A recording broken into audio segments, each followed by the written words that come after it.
Welcome back to the second and concluding segment of This Morning on ITV, development focus with Jido John this morning on ITV.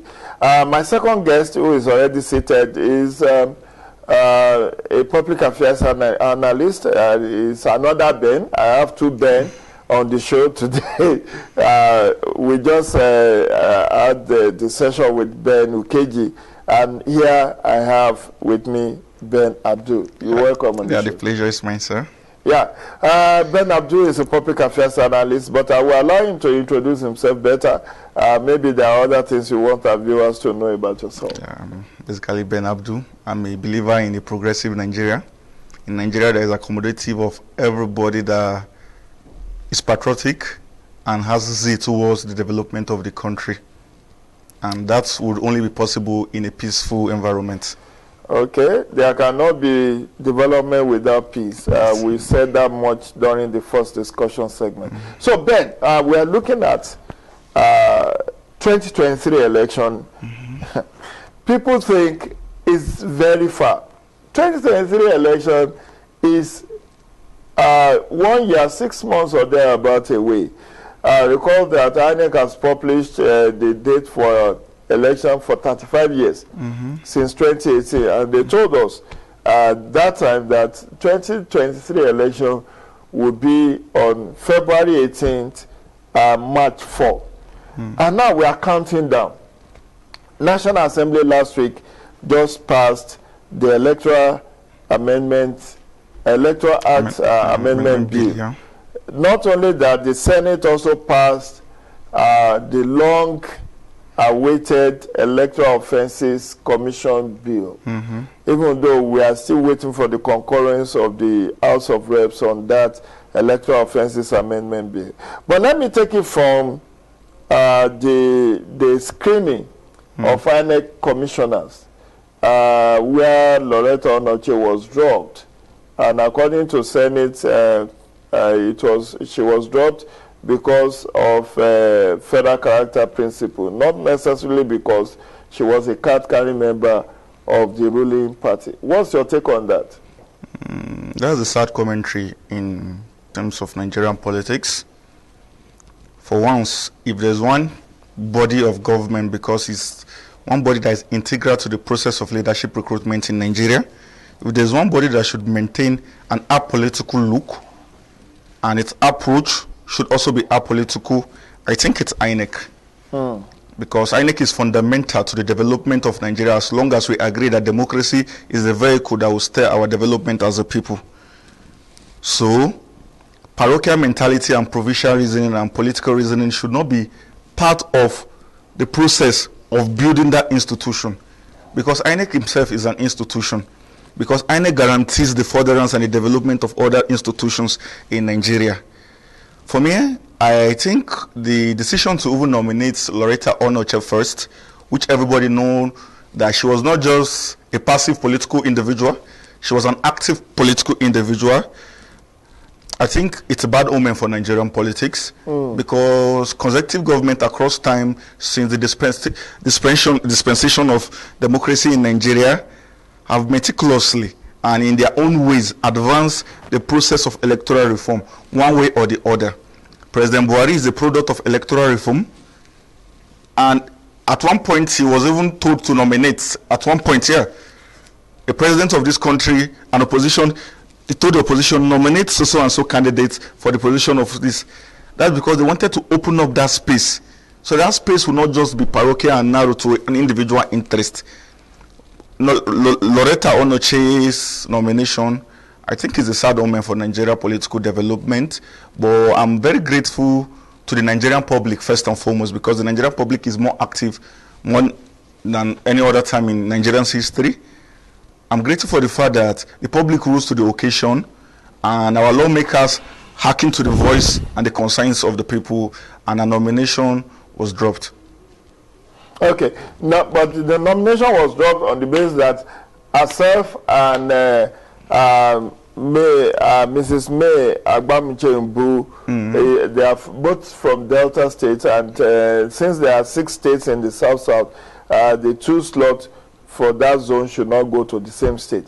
But there are insinuations that where Mrs. Agbamiche lives in December of 2021, maybe Loretta will be represented.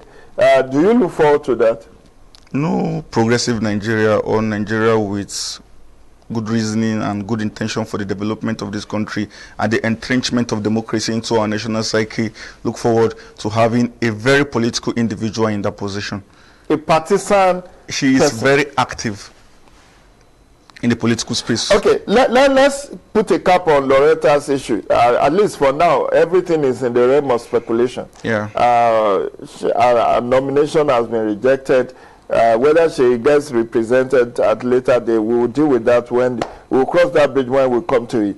But last week, since 2008 December, when the Electoral Reform Commission, Electoral Reform Committee, which was popularly called the Ways Electoral Reform Committee report was submitted in December of 2008 after their inauguration on August 27, 2007, shortly after the inauguration of President Umaru Musa Yar'Adua. They submitted their report in December 2008, and that report has, among other things, the need to unbundle INEC. And one of the institutions that were supposed to be carved out of INEC was Electoral Offences Commission as one of the 3 or 4. They also talked about the Political Party Registration and Regulation Commission. They also talked about Center for Democratic Studies. But the one that seems to have gelled with the authorities and with the many Nigerians is this Electoral Offences Commission. And after several advocacies spanning over 10 years, actually we are in the, I think, 11th year now of advocacy. The Senate last week passed the Electoral Offences Commission bill. And part of those provisions was anyone that engaged in election violence risk 20 years jail term, and some other, even vote buying and all of that has been criminalized. But we have a whole section 8 in the Electoral Act, which also listed electoral offences in the Electoral Act. Now, with the coming into being of this Electoral Offences Commission, we don't know. This is the first step. There still needs to be concurrence of the House of Reps, then the assent of the President. But assuming that we succeeded ultimately in having this Electoral Offences Commission, do you think it's capable and will be well-resourced to tackle issues of electoral offences in our politics? I think the fundamental questions and area we should look at here is the fact that for so long, I don't think we have had bad laws, but the problem we've had is implementation of those laws. Are those laws being implemented to the latter? We are talking about creating a new agency that will duplicate the function of INEC based on the Ways Commission report and whatever. Not necessarily duplicate it. Those functions, I just think, in my own estimation, this might necessitate a constitutional amendment ultimately, as well as the alteration of the Electoral Act, because these are functions primarily statutory to INEC. So if you are giving those functions to an extra constitutional body, you also need to excise and remove them from the functions of INEC. So which means we still have a long way to go. It's a long way. But the first step has been made. We have had the Senate pass this Electoral Offences Commission bill. What is your take? And do you think we actually need this to effectively deal with impunity in the electoral process? Well, we should ask ourselves, who are those that are at the forefront of degrading electoral reforms and institutionalizing and process that are intended to institutionalize democracy in our national psyche. They are the politicians in the first place, the lawmakers. At the end of the day, these are ideas. Passing these laws are ideas, but what are the reality? Oftentimes, the ideas are the antipode of reality. For example, when election is being conducted, who are those that hire thugs? Who are those, after those thugs are being arrested, that call those at the very top to seek for the release of those thugs? Who are those that make thugs feel embodied? Thuggery has now become an integral part, whether we admit it or not, of our electoral process. Very lucrative business. It's a very lucrative business. Even Sunday Igboho admitted that he was once a thug for he was doing arcade job for some political parties or for some candidates in Oyo State, Southwest. Yeah, as far as our intentions are not genuine and we are not deliberate about the whole issue of electoral reform and advancement of democracy in this country, regardless of the agencies we create, the commissions we create, these commissions are going to be manned by individuals. These individuals are going to pass through the same process. Some persons who are there today that have been arresting this electoral growth, they are still going to pass through the same process. They are still going to National Assembly for confirmation. Interest will overweigh, personal interest will overweigh national interest at a point. My own cross here is this. I don't think we have issues with the present.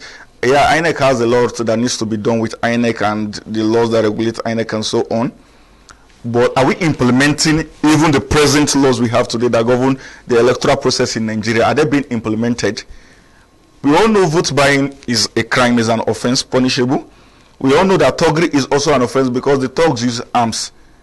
And illegal possession of arms is a very grave offense in this country. But how many people across time have been, arrested and being punished for this electoral offenses in this country? It's part of the reason why they now felt, look, INEC is overwhelmed. INEC himself said, look, I'm overwhelmed. Let me give you a shocking statistics. After the 2010-2011 compilation of new voter register, that is done in the National Registration of Voters, championed by the then chairman of INEC, Professor Atahiru Jega, in 2010-2011. Over 1 million people were alleged to have committed multiple registration, which is an electoral offense. In fact, one of them is a serving governor. I don't want to mention. He knows himself. A serving governor currently registered here in Abuja and in his state capital. And INEC said, look, Your Excellency, you have committed a crime. But imagine 1 million plus people have committed electoral offense. INEC does not have the resources, does not have the manpower. Out of 16,500 plus or minus staff, permanent staff of INEC, I'm not sure the commission have up to 300 lawyers. Yeah. So it has to outsource many of the cases. But if we have a commission like EFCC is dealing with what? Economic crimes. Now, these are political crimes. And political crimes allegedly are more weightier. Are weightier rather, not more weightier, are weightier than economic crime. Because when you shoot yourself into office, you committed political crime to assume power. You definitely commit economic crime. Of course. So the wisdom of Justice Uwe's committee, the 21 of them or 22 of them, was that if we have a separate commission that is well funded to deal with political crimes, it will reduce incidents of violence, incidents of vote buying, incidents of rigging, incidences of manipulation of the electoral process, and then we sanitize the leadership recruitment process. That was the thinking. I don't know whether you agree with those thoughts, but here we are. Electoral Offences Commission bill has been passed in Senate. They will possibly pass at the House of Reps. There will be a conference committee to harmonize. It will be sent to the president. What are your thoughts? What do you think we will need to do different if this Electoral Offences Commission, if eventually it gets inaugurated, what will make it work? I think basically we'll start from putting square pegs in square holes. Let it be based on special competence. Individuals that over time they have a track record. They are not political. They don't belong to a political party A and political party B. Because if you look at, for example, like you said earlier, and which I agree to some extent with you, that the creation of electoral tribunal has in a way taken the load from our peak court and Supreme Court. Before now, our courts were overloaded with a lot of electoral tribunal issues, election-related issues that even other issues that they were supposed to attend to, they did not pay much attention to. The creation of Electoral Offence Commission, I think is going to be a progressive step if those that are saddled with the responsibility of executing that office, the functions of that office, are genuinely intentioned towards building an electoral process that is free and fair, and most importantly, they are not political. They don't have political biases. Okay, now Abdul, look at let's move to the main issue. The one that we know has been passed is Electoral Act Amendment Bill 2021. At this point, I do not know whether it's just a mere amendment of the Electoral Act 2010 or whether it's a brand new Electoral Act as they promised they were going to give us.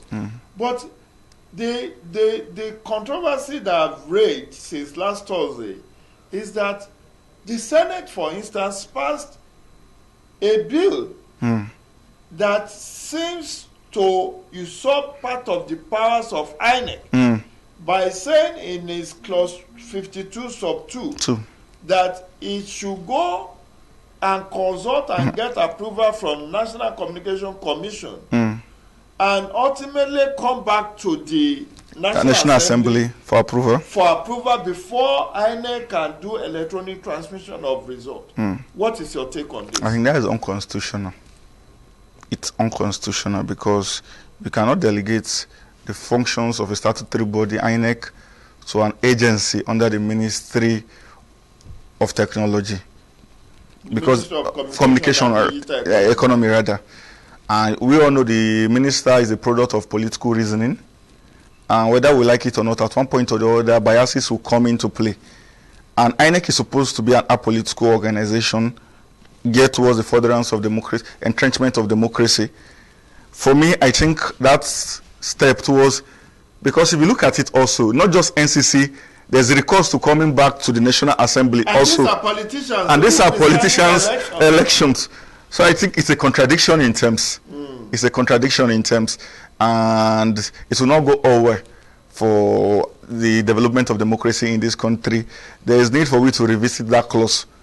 But are we afraid? Now, you know, we have a bicameral legislator. And the state we are in now is that because there are differences between the version passed by the House of Reps and the version passed by the Senate. There will be need for conference committee of both who will reconcile their differences, just like they just recently did on the petroleum industry bill. After reconciling their two different positions, when they will send it to the president for assent. And the fear people are expressing is that, one, they have gone on 2 months recess vacation now.